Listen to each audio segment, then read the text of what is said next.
What's up gamers, DreamcastGuy here, reviewing today Godzilla on the PlayStation 3 and PlayStation 4. In this game you're not fighting against Godzilla, you're playing as Godzilla, and you have one mission in mind. Wipe out all of humanity. To do this you're going to be busting down buildings, eating nuclear reactors, gaining size, and evolving to be the deadliest force on the planet. This game has several modes you can play in, but they all essentially work the same. You choose a monster and get dropped onto a tiny map, crushing anything in your way to accomplish your objective. Controls in this game are extremely unique. Movement and attacks are very slow, very methodical, and an homage to classic Godzilla movies. You walk forward with the left stick, but steer your body with L1 and R1. To throw punches, fire energy, and do tail whips, you're pressing the face buttons. Fighting itself can be very difficult. This rigid system isn't very inviting to newcomers, and since each mission requires you to face off against another monster,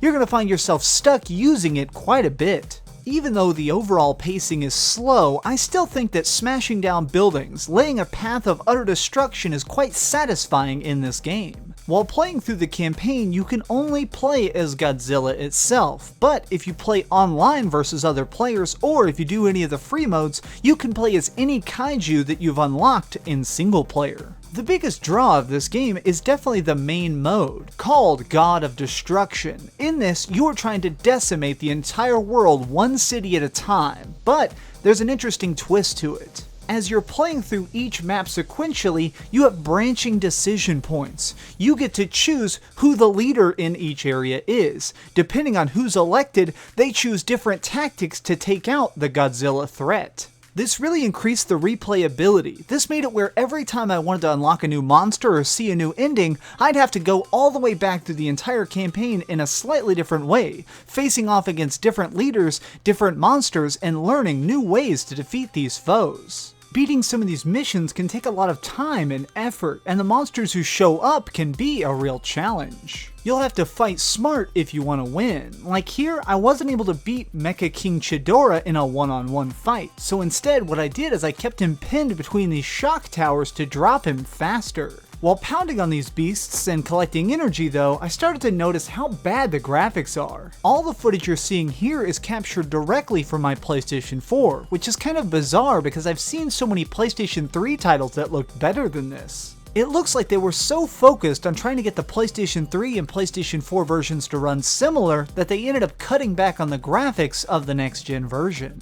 Overall though, it's very apparent this game is made by die-hard Godzilla fans for die-hard Godzilla fans. It even features a goofy game mode where you can actually get Godzilla figurines and pose them to reenact your favorite classic movie moments. To carry on this retro film trend, you can actually even turn on film grain or optionally lower the frame rate.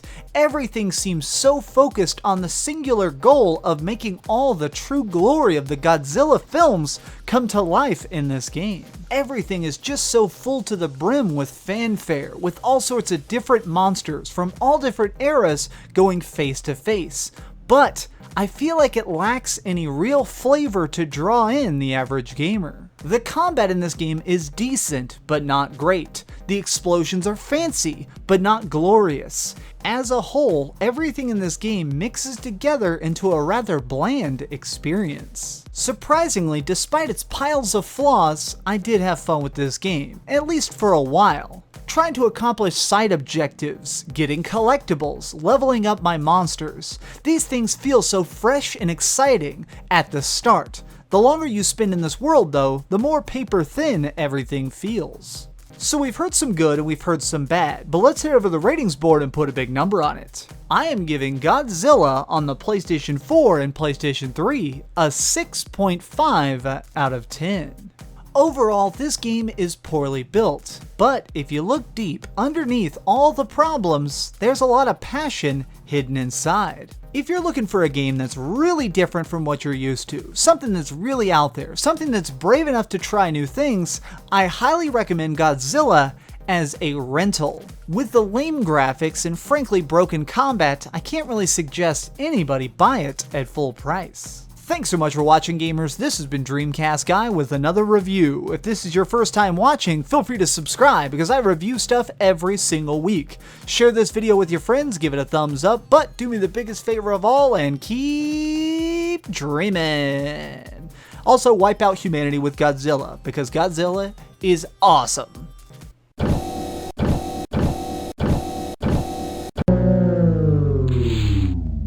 Thanks so much for watching. If you like this video, maybe check out my last video. Please subscribe, and if you want, share this somewhere with your friends.